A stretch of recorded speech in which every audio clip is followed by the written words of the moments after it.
भगवते देवाय। ॐ नमो भगवते वासुदेवाय। ॐ नमो भगवते वासुदेवाय।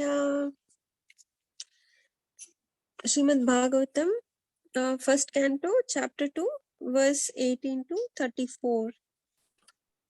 नष्टप्रायेषु अभद्रेषु नित्यं भागवत सेवया भगवती उत्तम श्लोके भक्तिर्भवति नैष्ठिकी। Translation: by regular attendance in classes on the Bhagavatam and by rendering of service to the pure devotee, all that is troublesome to the heart is almost completely destroyed, and loving service unto the personality of Godhead, who is praised by transcendental songs, is established as an irrevocable fact.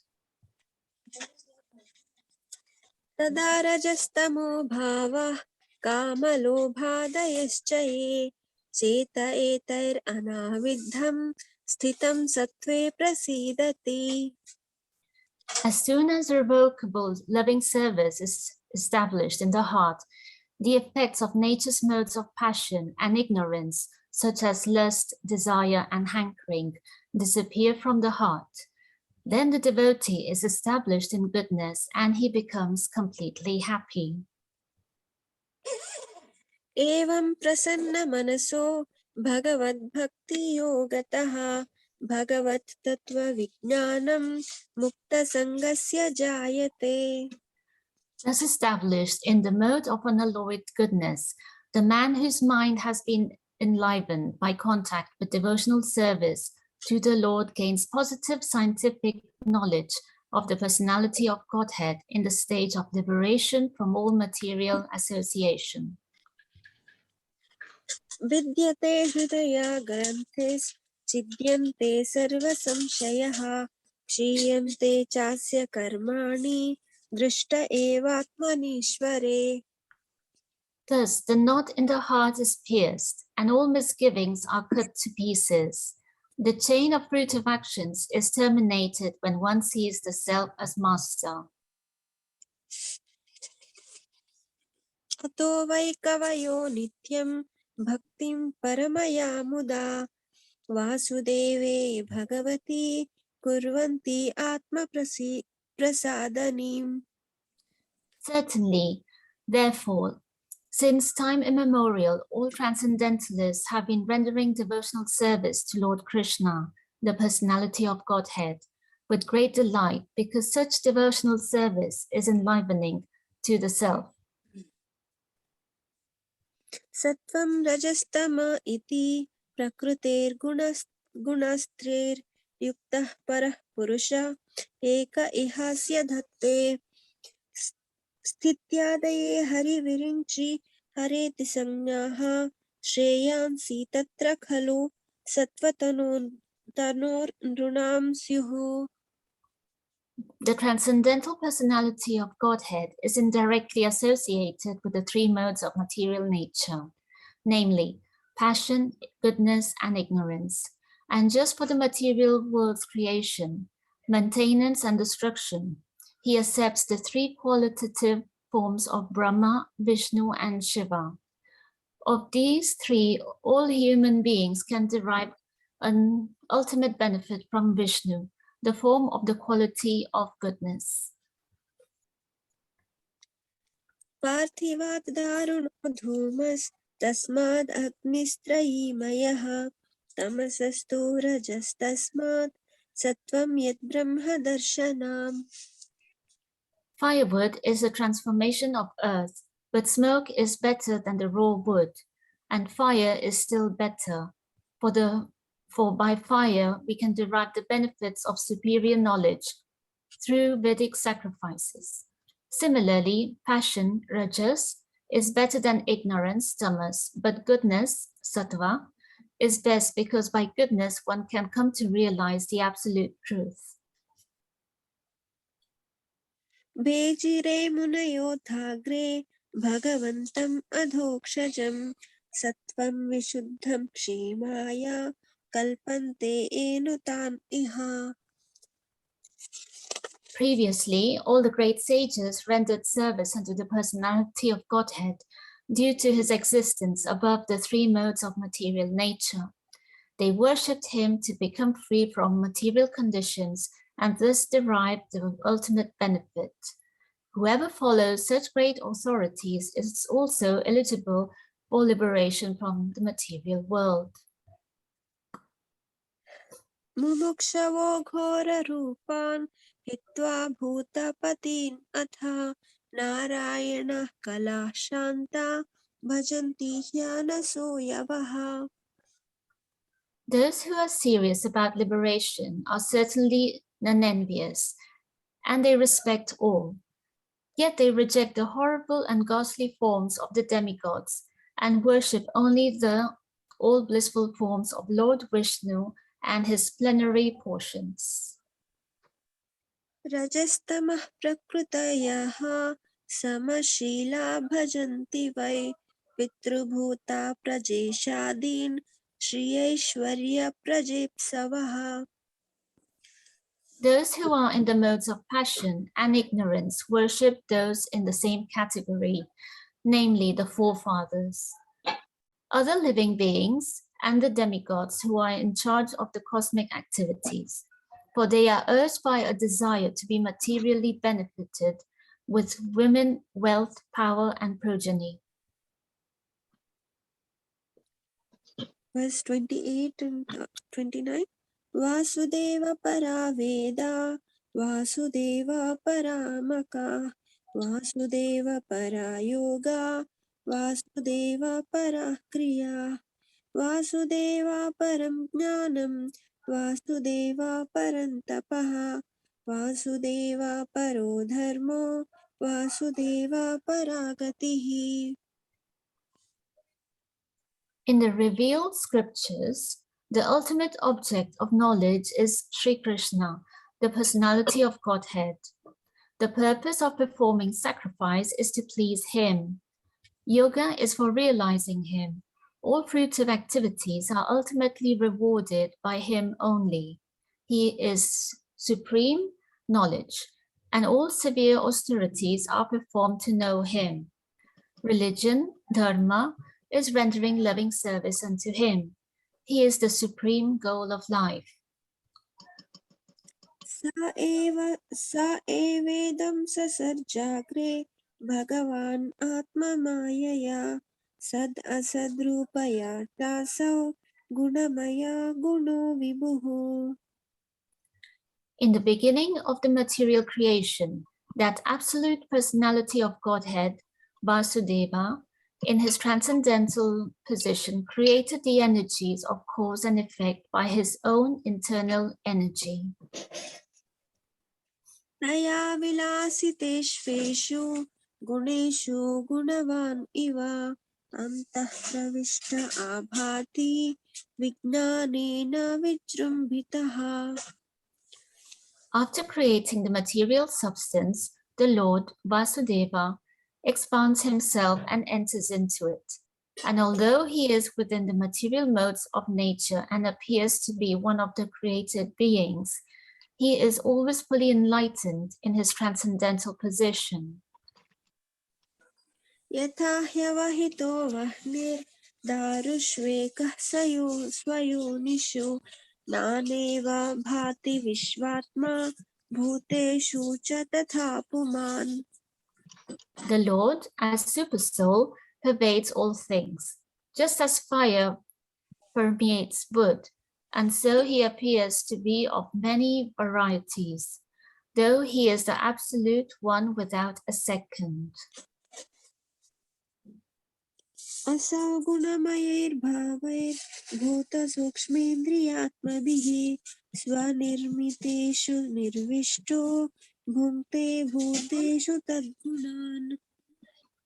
The Supersoul enters into the bodies of the created beings who are influenced by the modes of material nature and causes them to enjoy the effects of these modes by the subtle mind.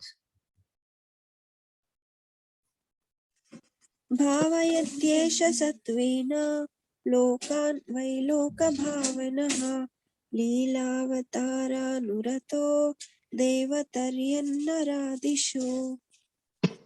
Thus, the Lord of the universes maintains all planets inhabited by demigods, men, and lower animals, assuming the roles of incarnations. He performs pastimes to reclaim those in the mode of pure goodness. Hare Krishna. Thank you, Hare Krishna. Thank you so much, Shailaja Mataji, for Sanskrit and Minki Mataji for English. Such nice clarity in your translation, reading, and the verses with so much devotion. Thank you so much for inspiring us. Thank you. Thank you, Hare Krishna. Hare Krishna. So today's verse is 1 to 27. So I will recite this verse once again, and then we will read the translation and purport.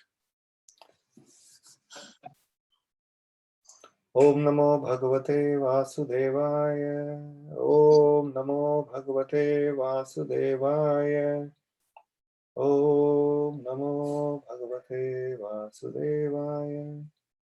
Narayanam Namaskritya Naram Chaiva Narottamam Devim Saraswatim Vyasam Tato Jayamudirayet Nashtaprayeshu Bhadreshu Nityam Bhagavata Sevaya Bhagavate Uttam Shloke Bhaktir Bhavatinashtaki. Reading from Srimad Bhagavatam, Canto 1, Chapter 2, verse number 27. Rajastama Prakritaya Samashila Bhajanti Vai Pitri Bhuta Prajeshadin Shriyar Aishwara Prajepsavaha.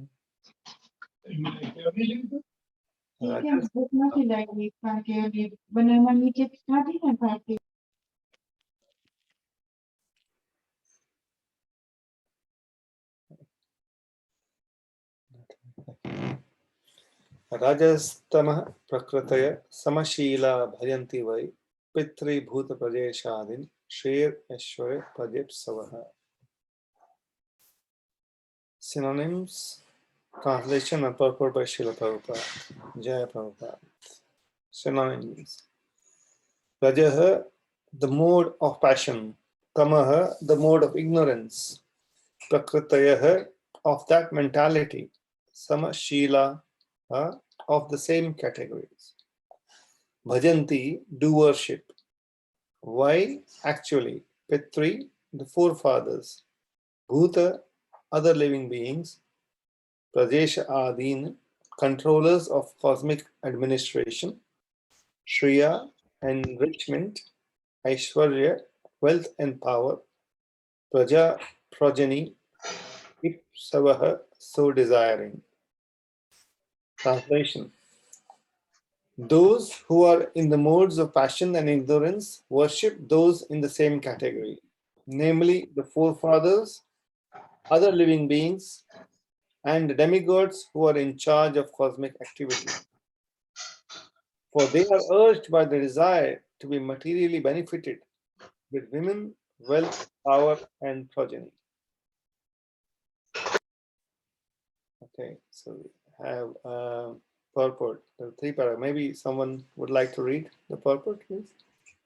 First paragraph, and then maybe it's a small purport. Maybe one Mataji, someone can read it. May I read it? The first paragraph, please. Yes, please, Mataji. There is no need to worship demigods of whatsoever category if one is serious about going back to Godhead. In the Bhagavad Gita 7:20-23, it clearly says that those who are mad after material enjoyment approach the different demigods for temporary benefits, which are meant for men with a poor fund of knowledge. We should never desire to increase the depth of material enjoyment. Material enjoyment should be accepted only up to the point of the bare necessities of life, and not more or less than that. To accept more material enjoyment means to bind oneself more and more to the miseries of material existence. More wealth, more women, and false aristocracy are some of the demands of the materially disposed man, because he has no information of the benefit derived from Vishnu worship. By Vishnu worship, one can derive benefit in this life as well as in the life after death. Forgetting these principles, foolish people who are after more wealth, more wives, and more children worship various demigods. The aim of life is to end the miseries of life and not to increase them. Hare Krishna. Thank you. Thank you. Anyone second paragraph? Prabhuji, can I read, please? Yes, Mataji, Sundamani, please. Thank you. For material enjoyment, there is no need to approach the demigods. The demigods are but servants of the Lord. As such, they are duty-bound to supply necessities of life in the form of water, light, air, etc. One should work hard and worship the Supreme Lord by the fruits of one's hard labor for existence, and that should be the motto of life. One should be careful to execute occupational service with faith in God in the proper way, and that will lead one gradually on the progressive march back to Godhead. Hare Krishna. Hare Krishna. Anyone for the last paragraph? Can I read, Prabhuji? Yes, please. Thank you. Hare Krishna. Lord Sri Krishna, when he was personally present at Vrajadharma, stopped the worship of the demigod Indra and advised the residents of Vraja to worship by their business and to have faith in God. Worshipping the demigods or for material gain is practically a perversity of religion. This sort of religious activity has been condemned in the very beginning of the Bhagavatam as Kaitavya Dharma. There is only one religion in the world to be followed by one and all, and that is the Bhagavata Dharma, or the religion which teaches one to worship the Supreme Personality of Godhead and no one else. Hare Krishna. Thank you. Hare Krishna. Thank you. Hare Krishna. It's amazing purport by Srila Prabhupada. Let's chant our Mangalacharan prayers. Om Adhyanativadandasya Jnananjana Shalakaya Chakshurun Militam Yena Tasmai Shri Guruve Namaha Shri Chaitanya Manobhishtam Stapitam Yena Bhutale Swayam Rupa Kadamayam Dadati Swapadantikam Vandeham Shri Guru Shri Yuta Padakamalam Shri Guru Vaishnavam Cha Shri Rupam Sagrajatam Sagana Raghunathanvitam Tham Sajivam Advaitam Savadhutam Parijana Sahitam Krishna Chaitanya Devam Shri Radha Krishna Padam Sagana Lalita Shri Vishakhanvitam Sa He Krishna Karuna Sindhu Deenabandhu Jagatpate Gopesha Gopika Kanta Radha Kanta Namastute Tapta Kanchana Gaurangi Radhe Vrindavaneshwari Vrishabhanu Sute Devi Pranamami Hari Priye Pancha Kalpatarubhyascha Kripa Sindhubhya Evacha Patitanam Pavanebhyo Vaishnavebhyo Namo Namaha Jai Shri Krishna Chaitanya Prabhu Nityananda Shri Advaita Gadadhar Srivasadi Gaur Bhakta Vrinda Hare Krishna Krishna Krishna Hare Hare Hare Rama Rama Rama Hare Hare Namo Vishnupadaya Krishna Pristhaya Bhutale Srimate Bhakti Vedanta Swami Niti Namine Namaste Saraswati Deve Kauravani Pracharine Nirvishesha Sunyavadi Paschata Desha Karine Makam Karoti Vachalam Pangam Langayate Girim Yakripa Tamaham Vande Shri Guru Dinatarinam.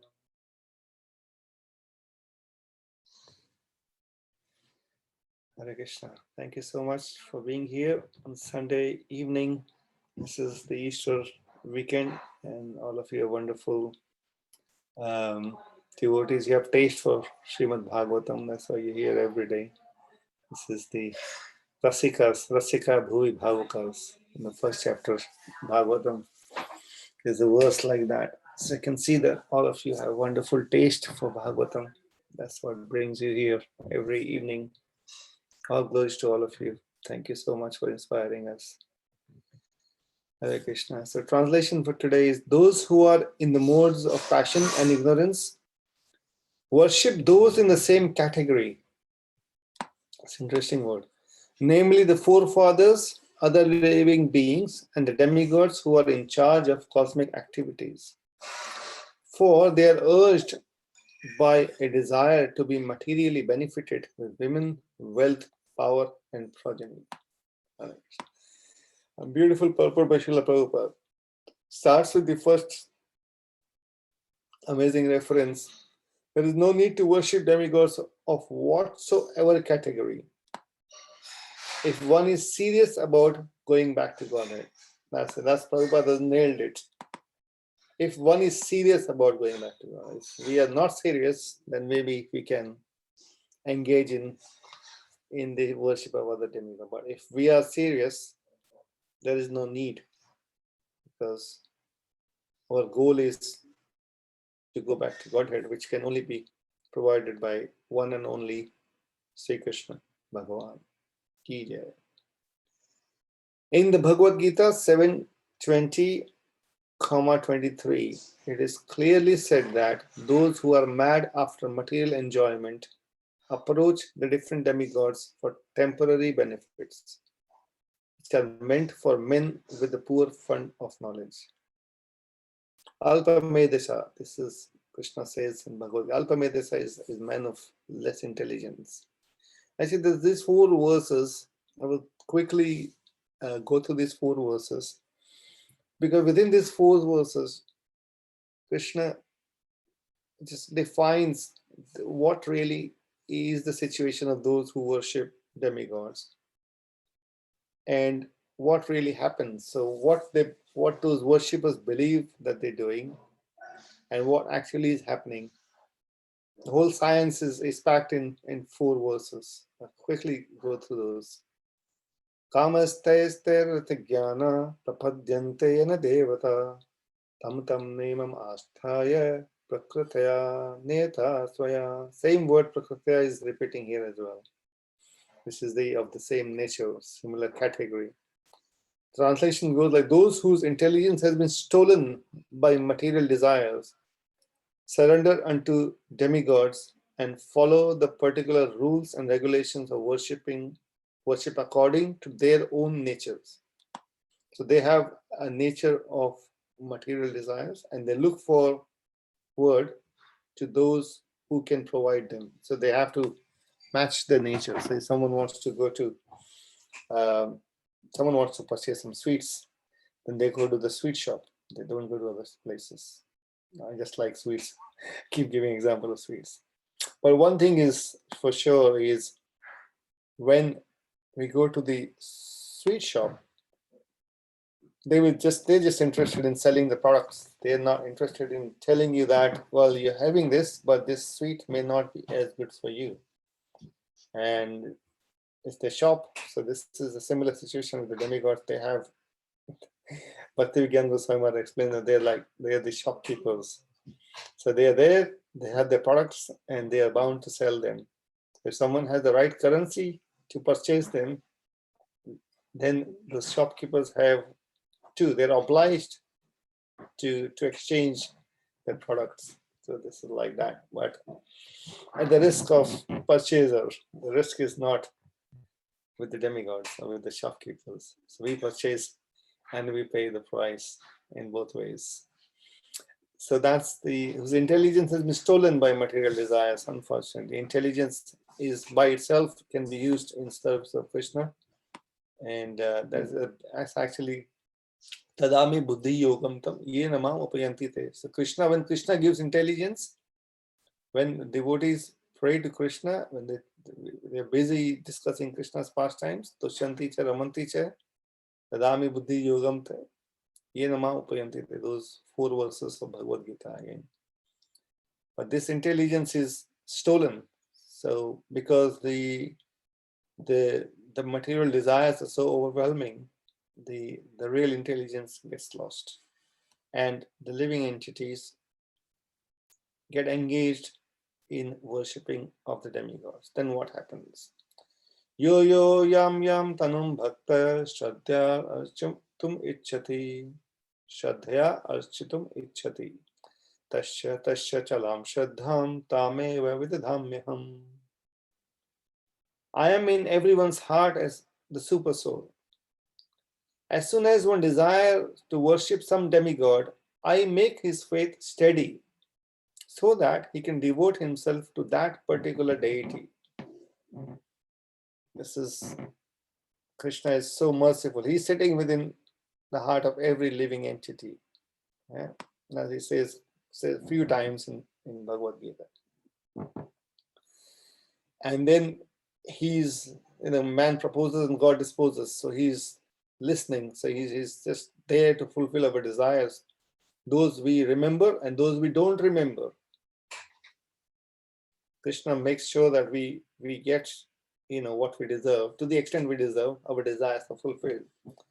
For no situation, actually, we can blame Krishna, because it is eventually our desires in whatever situation we are.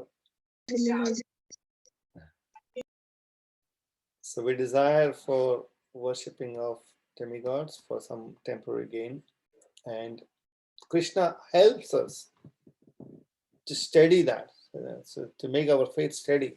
So that's also is a gift from Krishna. If we see that, if someone is desiring, then Krishna is helping within the heart, guiding, because super soul sits within the heart, guiding the living entity, the jiva, to achieve what the jiva wants to achieve in that particular body.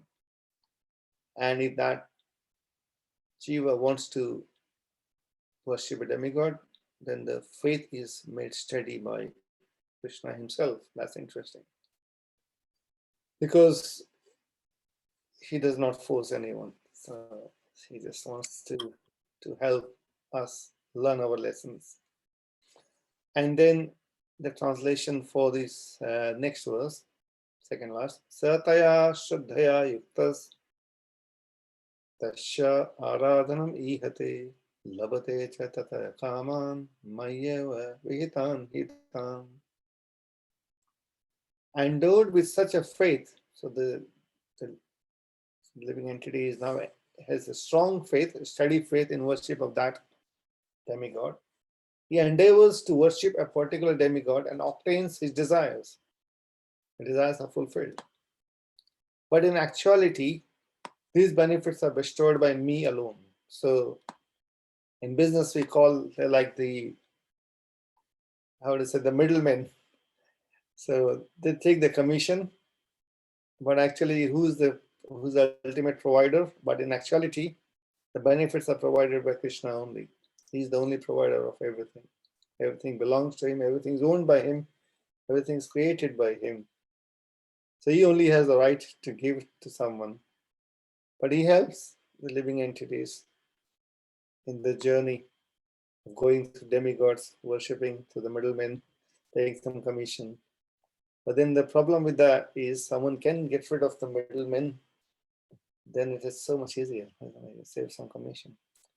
Antavattu phalam tesham tadbhavati alpamedasam devan devayajo yanti madbhakta yanti mamapi.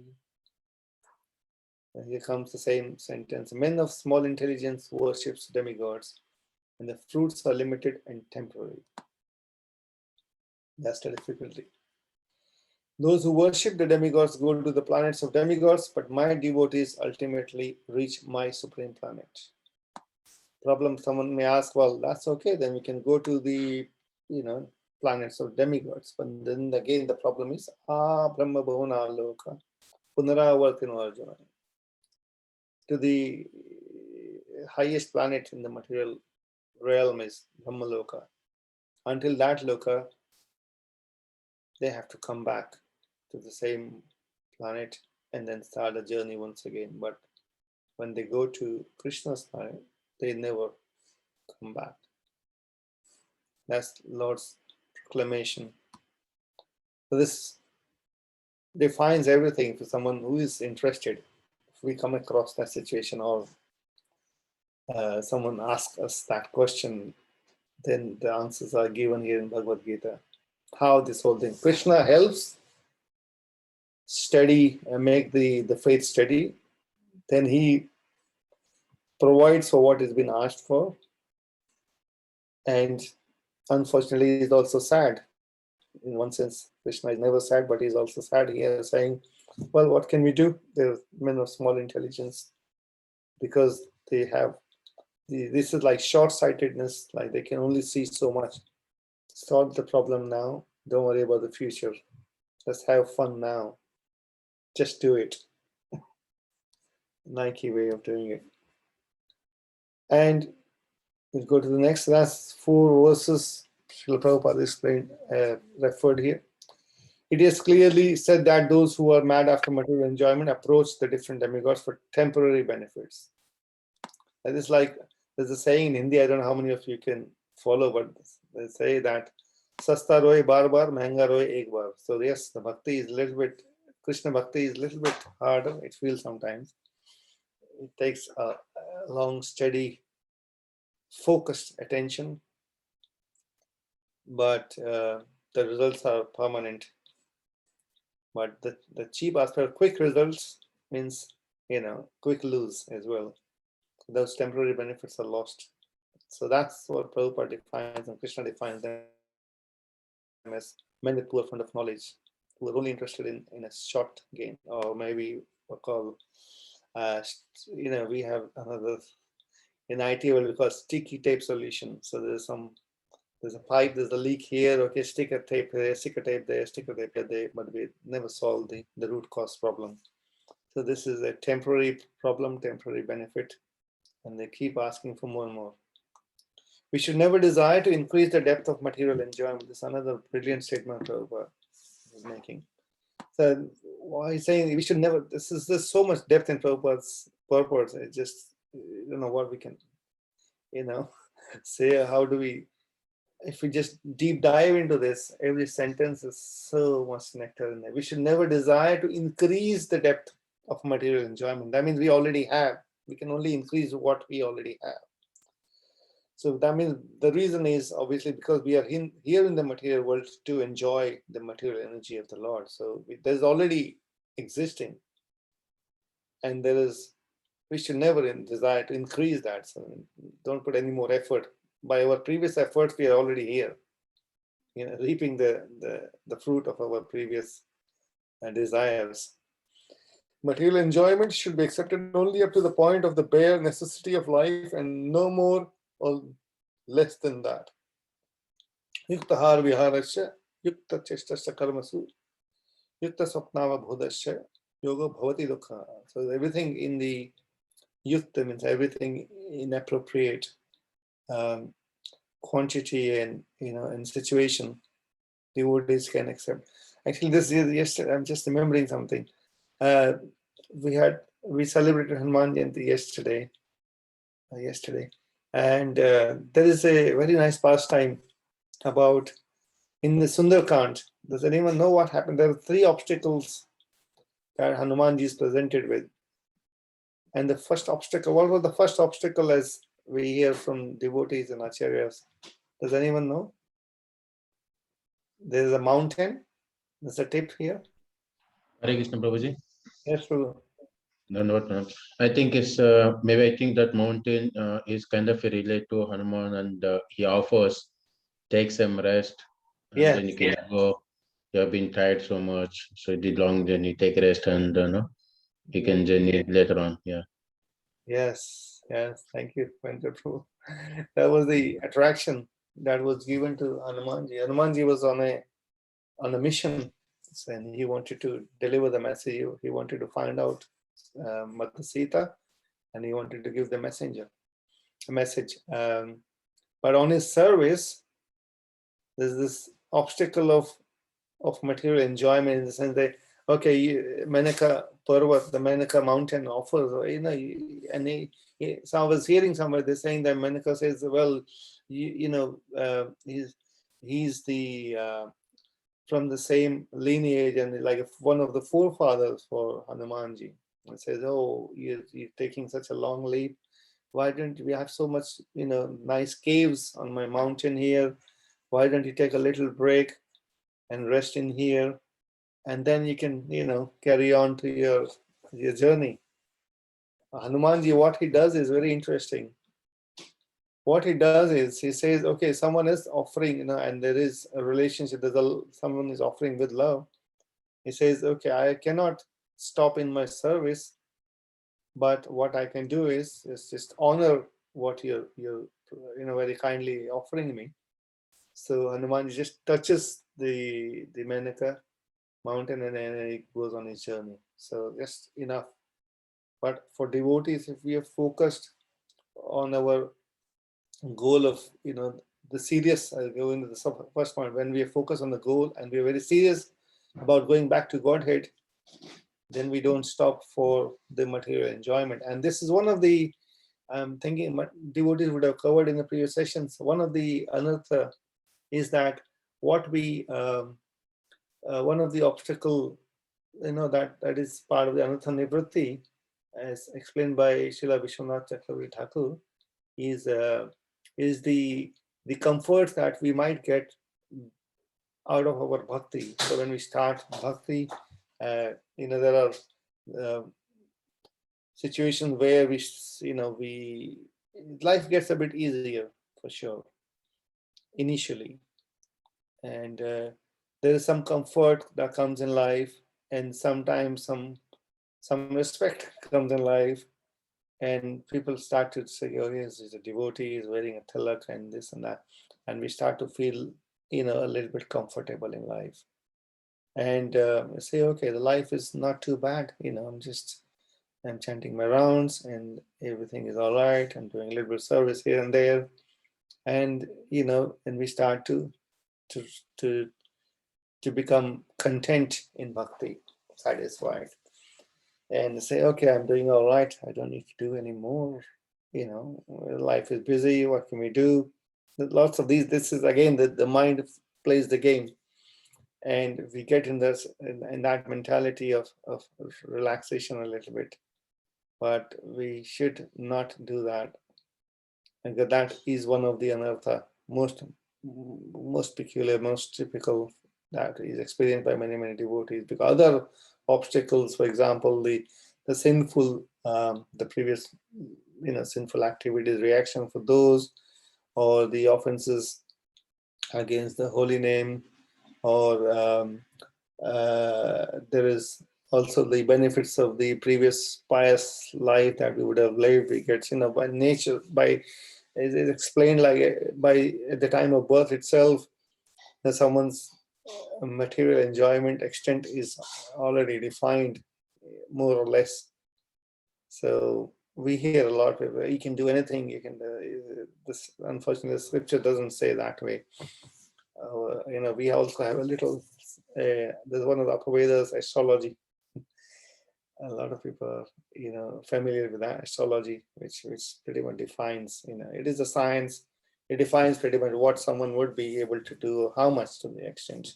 There's some bit of free will there, but only to the extent we use that free will in the bhakti or in the devotion to Sri Krishna. That is something that cannot be controlled. Everything else is pretty much defined. So, and that's what happens when we talk about astrologers, and we see that. I've seen some people wearing so many rings from the little finger. For the moon, they have a pearl, then they have the blue sapphire, then they have the diamond, then they have the yellow sapphire. All types of stones. They wear one for each demigod, to please each demigod. There's one or the other stone that they are prescribed by the astrologers. Okay, wear this, wear that, chant this mantra, Rahu mantra, Shani mantra, and life will be, your problem will be solved. But that's again the same, temporary problem solutions. It's very prominent. Astrologers are very prominent. To accept more material enjoyment means to bind oneself more and more to the miseries of material existence. We are already bound and will bind more and more.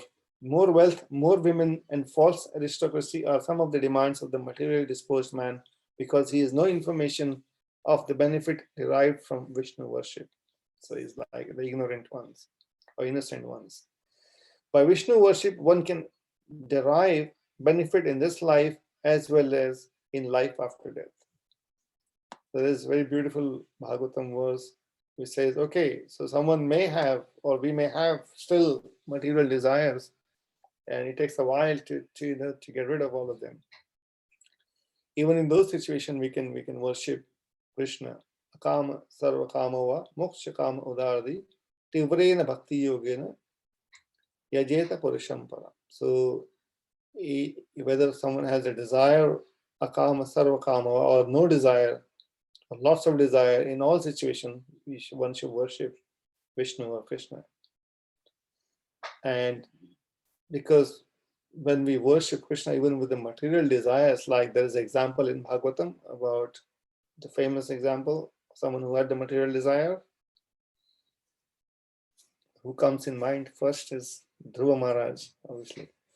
So initially he had the material desire, but when he had the darshan of the Lord, he says, there's nothing else. I was asking for a broken piece of glasses, and now I have diamond. I don't want anything more. But the Lord still gave him. So in all situations, we can worship Krishna. Forgetting these principles, foolish people who are after more wealth, more wives, and more children worship various demigods. The aim of life is to end the miseries of life and not to increase them.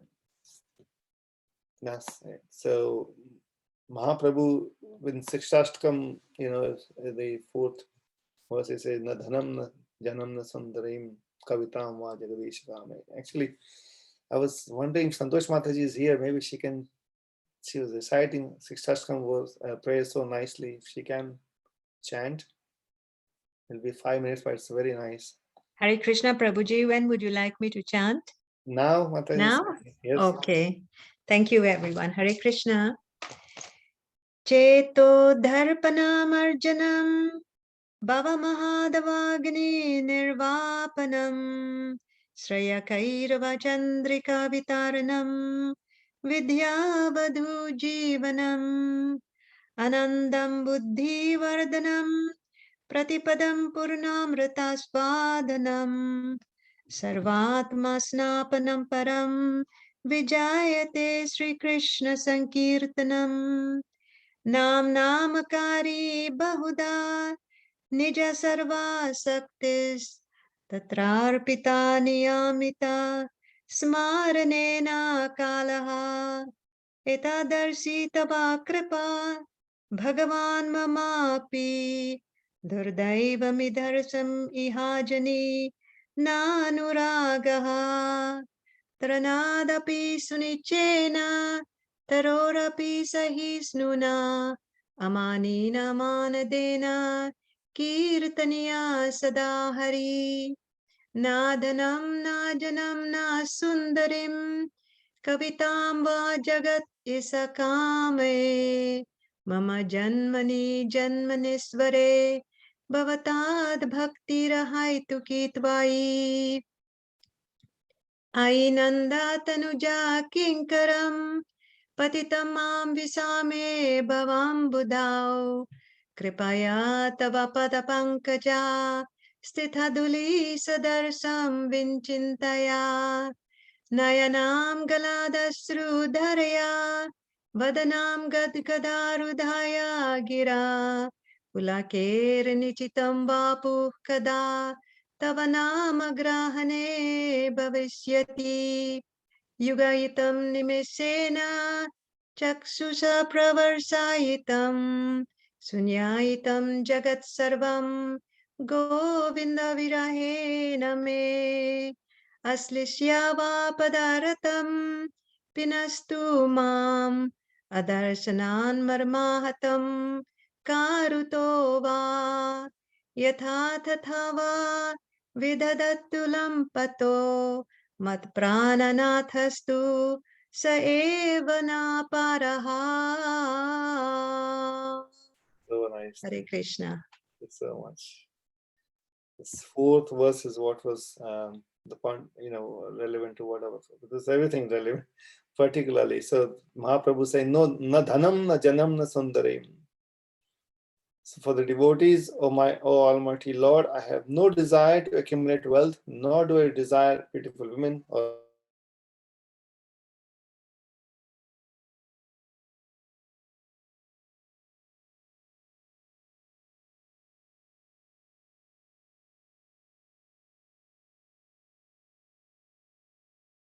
formula. Beautiful Sikshashram prayers gives us the the full philosophy. Beautiful. So we're going to go ahead. For material enjoyment, there is no need to approach demigods. The demigods are but servants of the Lord. As such, they are duty-bound to supply necessity of life in the form of water, light, air, etc. So there's a verse as well I was just remembering earlier today, which says clearly, the mad bhayad vati vatoyam suryastapati mad bhayad varshatindro dhatyagnir mrityus charati mad bhayat. This is Kapila Dev saying. Translation: it is because of my supremacy that the wind blows out of fear of me, the sun shines out of fear of me, and the Lord of clouds Indra sends forth showers out of fear of me.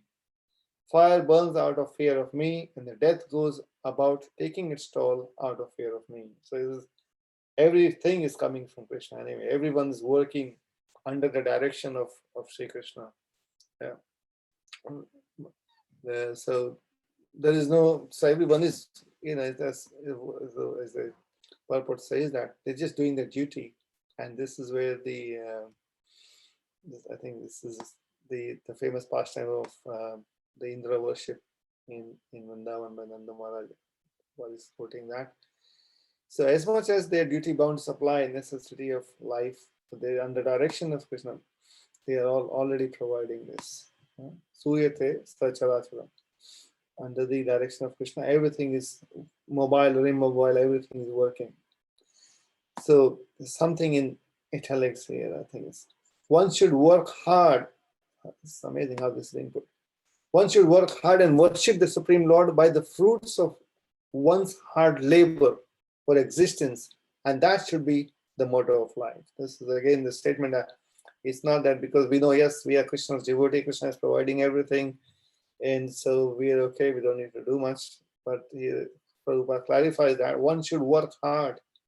We have to do whatever occupation we are into, we have to work hard.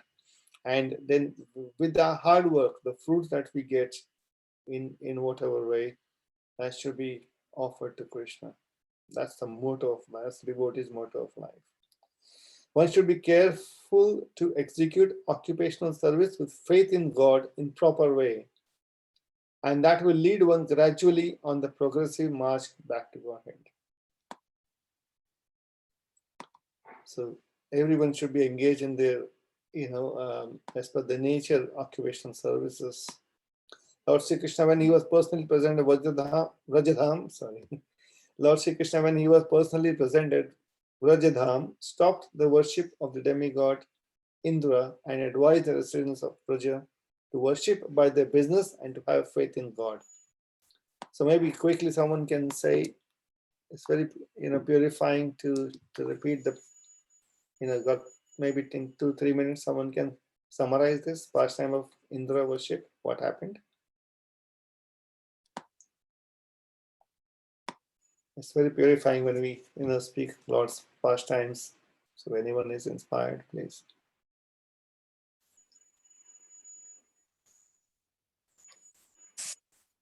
Hare Krishna, Prabhuji. Yes, please speak, Mataji. Lord Krishna said that to Brajvasis that you should not worship the Indra. Yes. But they said, well, Indra gave us water, otherwise we cannot live without it. But Krishna said, no, he is doing everything because he has to do it as his duty. And we should worship the Govardhana.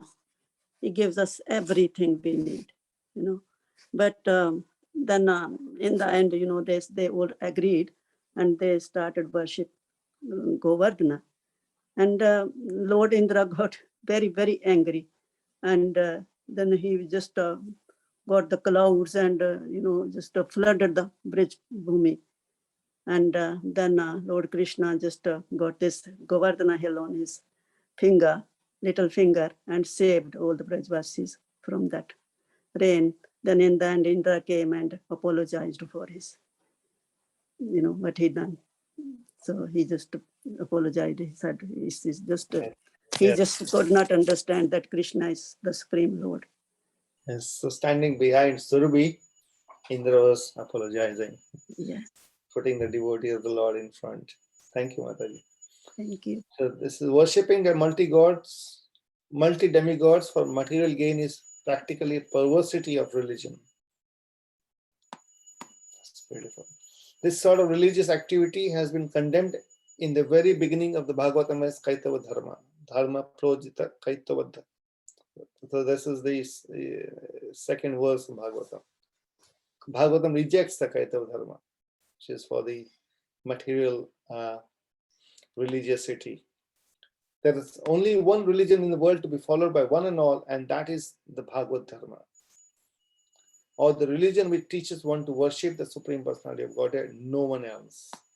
This is Bhagavad Dharma. Beyond any class, any creed, any caste, anyone, everyone should be worshipping one and only Sri Krishna. So most of us, I'm presuming, we are not into demigod worship already. We all, worshiping Krishna. For us,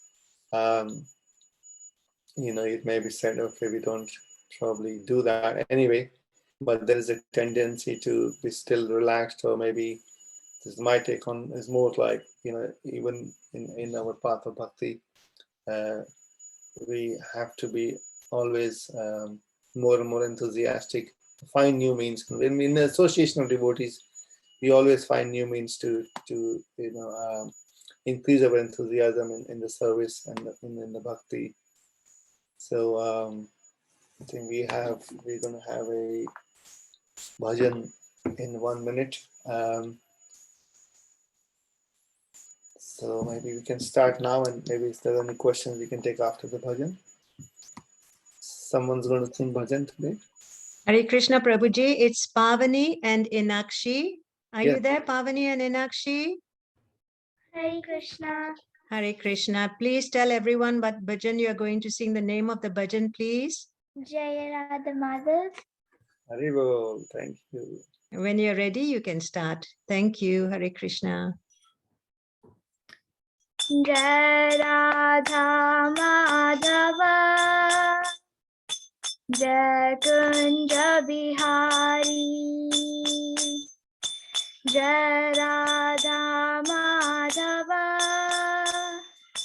Jai Kunja Bihari. Jai Radha Madhava. Jai Kunja Bihari. Jai Radha Madhava. Jai Kunja Bihari. Jai Gopi Jana Vallabha.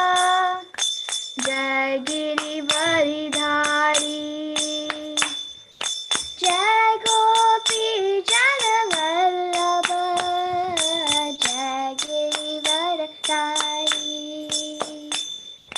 Jai Gopi Jana Vallabha. Jai Giri Varidhari.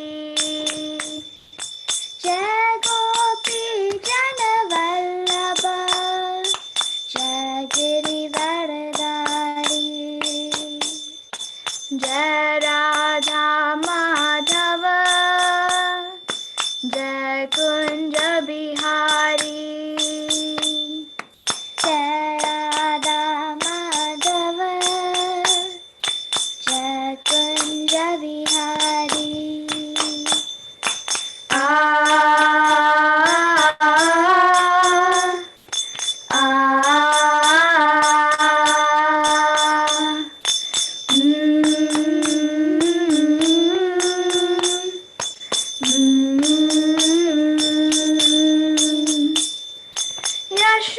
Yashodanandana Braja Janaranjana. Yashodanandana Braja Janaranjana. Yashodanandana Braja Janaranjana. Yashodanandana Braja Janaranjana. Yashodanandana Braja Janaranjana. Yashodanandana Braja Janaranjana. Yamuna Tiravanachari. Yamuna Tiravanachari.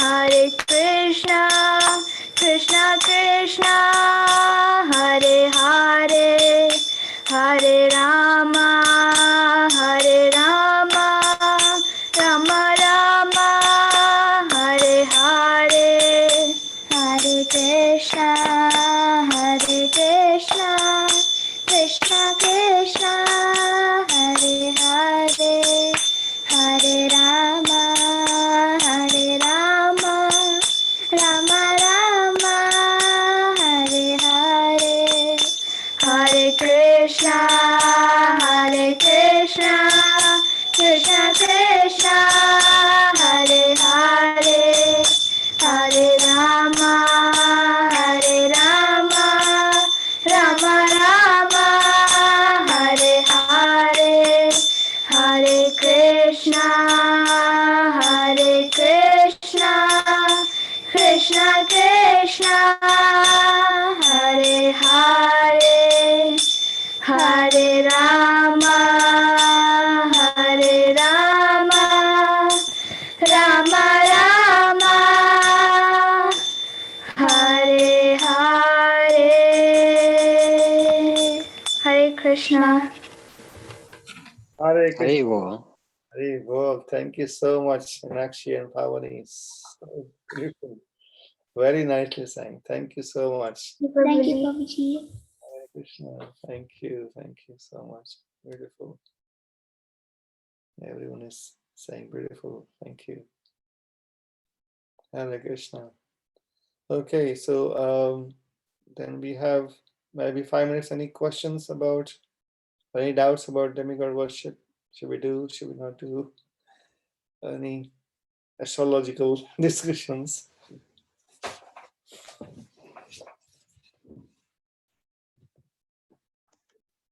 Hare Krishna, Prabhuji. Yes. I think in the purport, Srila Prabhupada mentioned that Vishnu worship gives the benefit even this life, even the next life. So that means, don't we get the demigod worship for the next life? Yes, so this is all, this is like transactional relationship. Okay. Transaction, one yagya, one benefit, and that's it. And I mean, when we say next life is pretty much, there's no next life, you know. And also, like as Krishna says, whatever bhakti that we, that's very, thank you very much, very nice question. So what happens with the bhakti also, we get some benefits. And with, if I can call it puja, the conversation of Prabhupada with one devotee of other demigods, and then Prabhupada termed it, okay, you know, puja means something we do, and there's a motive behind it, there's a purpose why we're doing it. And interesting thing is, once that puja is done, the benefits are obtained. It does happen a lot of time, both of them forget. You know, the worshipper who's got the benefit, they will forget, because that was only the transaction. As I was saying before, the examples given, the shopkeeper, you purchase your good, you pay the money, and you move on. Next time you want, you come back again. But the bhakti, the difference in the bhakti is the benefits of bhakti always, I mean, it never goes away, it always stays. And we always start from where we left in our previous life in the next birth. So there's always a, you know, going up and up and up in the bhakti. But in terms of the other worship, unless the demigod worship is also for the purpose of, you know, like we have examples of, for example, in gopis worshipping the Katyayani, and Rukmini Devi, you know, worshipping Durga.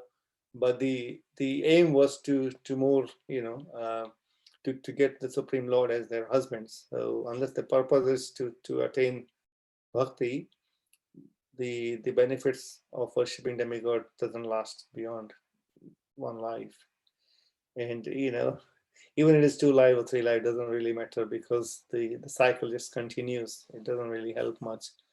But obviously with the Krishna Vishnu worship, we is here to, when we are serious, as Prabhupada says, one is serious about going back to Godhead. So once that Dhamma, once someone is in that Dhamma, they never come back. So there's no coming back from that. So that's the permanent solution to the material existence. It is a very nice question. Thank you, Prabhuji. Hare Krishna.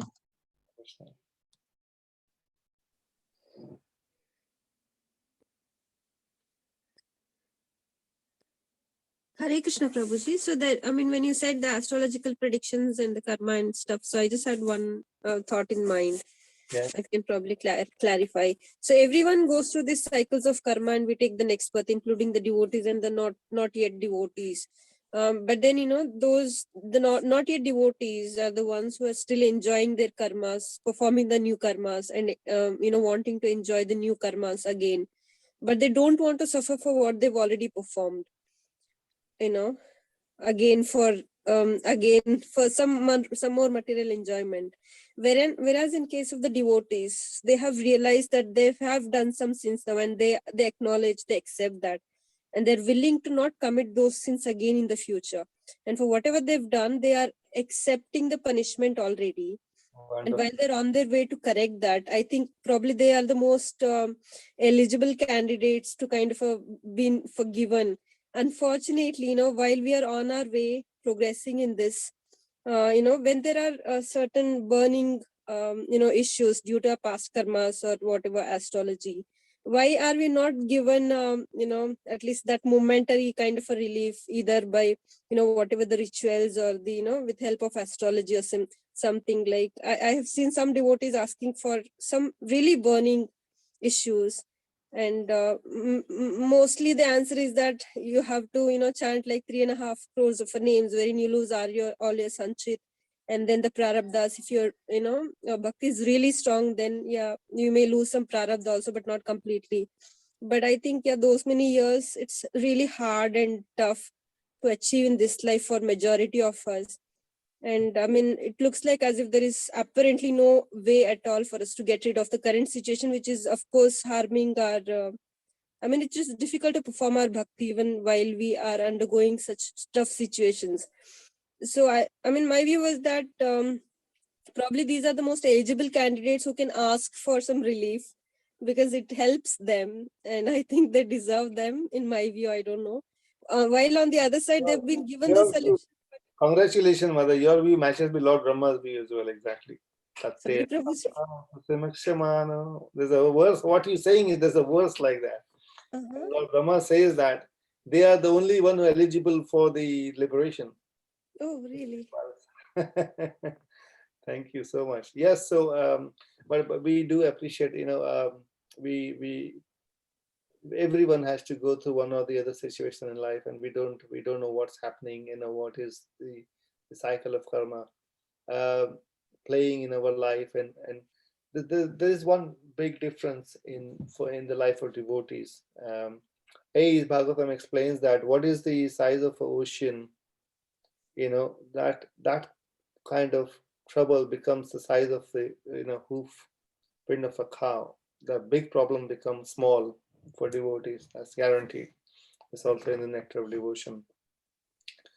And the other thing is devotees, because devotees have strong faith in Krishna, and the problem comes, they experience it, but interestingly, devotees' love for Krishna increases in that situation, and that increase of love actually reduces the pain.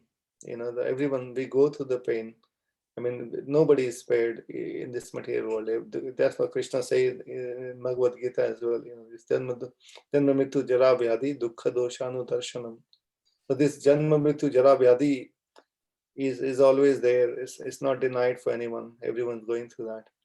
But for the devotees, the relief is that Krishna is taking note of that. Is definitely reducing the karma, and devotees are happily taking, and then they continue to chant the glories of the Lord. That's what the Lord Brahma says. They're accepting that whatever is happening in my life is only due to the past karma. And in terms of, I think the other question, if I am getting it right, is also why can't we do some worshipping? Is that what you say? Not worshipping, maybe if any rituals which can eliminate our burning, issues at the moment. Why are we not recommended to use those? There is in terms of astrology also, there is like there's in Parashar Hora, this astrology from Parashar Muni, who's the father of Vyasadeva. He has, what he's done is he's like all the planets that are, because Krishna says, Suyate Sacharacharam, because of his only, all the planets or non-planets, so they're all moving and everything happening, in his direction. So all the Dasavataras, Parashar Muni is linked to one or the other astrological planets and situation to please them. So there are some Vaishnava, astrologers who again suggest to chant the different mantras of one or the other forms of Lord. And some devotees just chant Dashavatara Sutra every day. It's so beautifully, pleasing. And so in one way or the other, devotees end up worshipping Krishna and taking the shelter, and and definitely the help comes when he devotees, like Narasimhadev Prahlad story. Narasimhadev appears for him, and there's so many stories we hear all the time when devotees are in difficulty. Yes, we pray to Narasimhadev for someone's health is not good or some other situation, because that's the most difficult part, I think, in everyone's life. Devotees, we don't get so much moved by the material losses, like the money comes and goes and all that, but the most suffering is our near dear ones have health suffering. Then we pray to Narasimhadev, and whatever is the best, we have full faith in Krishna. Whatever comes out of it is that Krishna's desire, and is whoever is in that situation.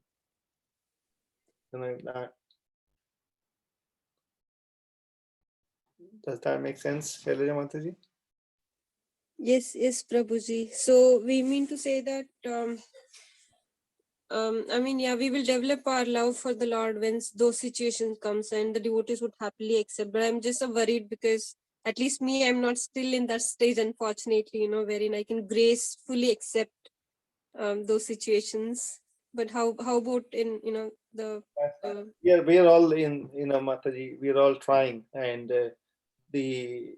what we experience is in association of devotees, it becomes easier. Yes, we are not at that level, but when we associate with other devotees who are, with that much faith, it's all about faith, and then we get, we get the courage and we get the faith. So that's why it's strongly recommended to be in association of, of good devotees who are, very serious on their motive to go back to Godhead, as Prabhupada says.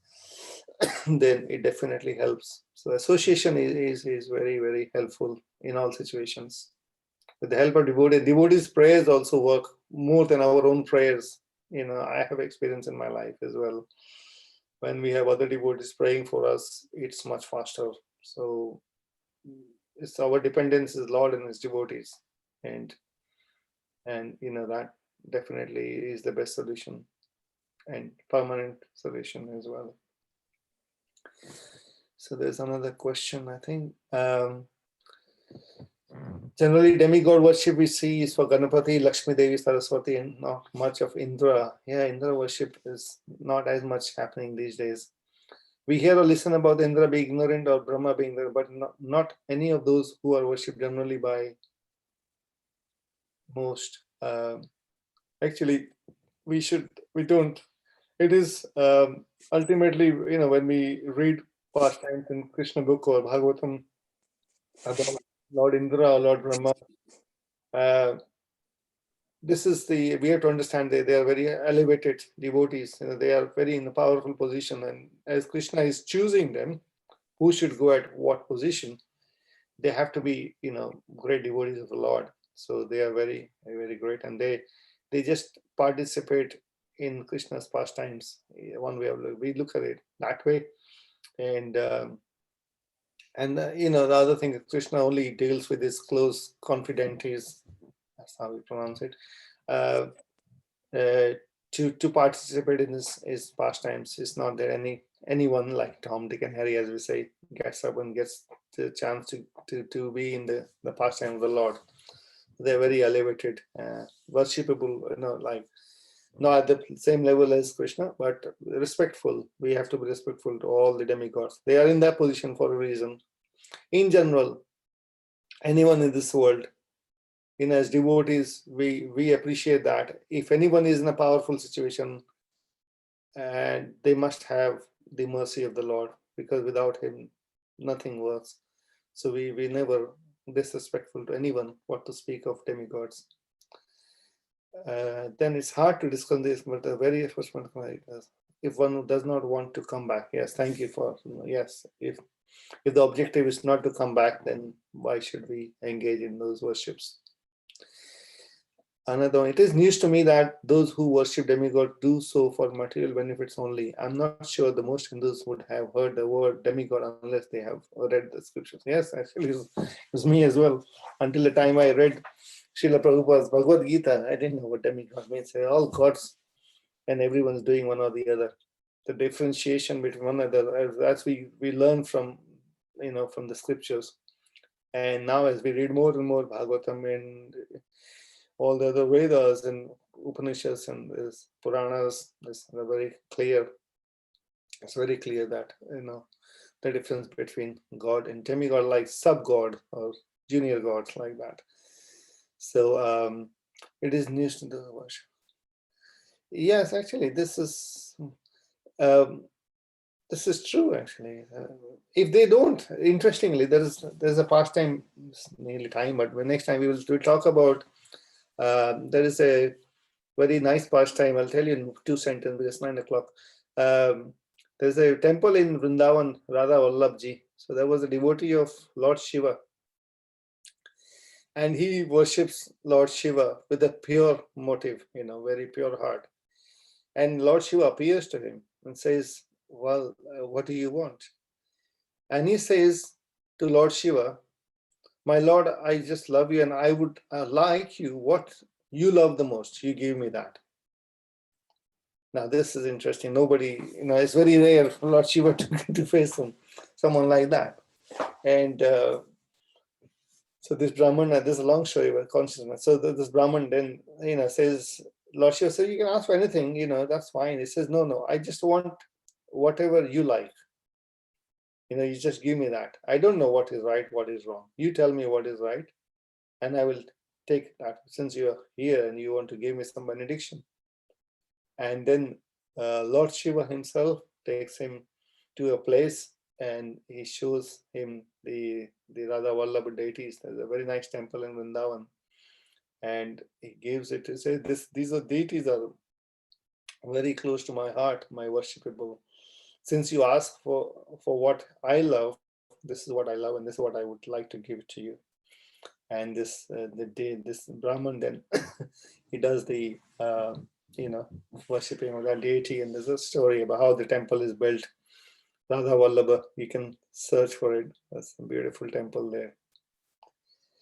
Verse 26 missed out. Oh yeah, no recording for YouTube either. I think the Manu Prabhu did the verse number 26. Jyoti Mataji maybe can organize the YouTube recording. Yes, Prabhuji, just because I was traveling that night, I've missed that recording, but I'm trying to recover it somehow. So as soon as I get it, I will post it on the groups. Okay, thank you. Thank you. Okay, Hare Krishna. Thank you so much, all the devotees. Thank you very much for the wonderful insights and the key solutions, Prabhuji. So I know the secret now. We all should pray for each other to progress in our Krishna consciousness and even to solve our, other problems which are hindering our bhakti. Thank you very much for that suggestion. Thank you so much. That's very powerful. Anyone, like we always say, anyone going to any holy place or temple or anyone chanting, we just always say, please keep us in your prayers. So devotees' prayers are most powerful.